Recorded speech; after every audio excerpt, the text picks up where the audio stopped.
yung sagot, yung tatlong sagot nandiyan sa verse number 5. Na unang kasagutan, the Lord is good ever. Alright? So the first answer, bakit kailangan kong pipiliin palagi na magpasalamat sa Diyos? Because the Lord is good ever. The word ever is always. Yan po. Wala hong pagkakataon sa buhay natin habang nabubuhay tayo sa mundong ito. Wala pong pagkakataon na ang Diyos ay hindi naging good.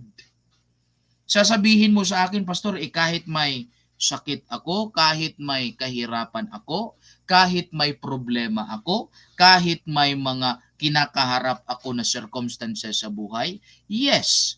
Because everything na inaalaw ng Panginoon sa buhay natin, bilang mga mananampalataya, bilang mga anak ng Diyos, lahat po ng inaalaw ng Diyos na dumarating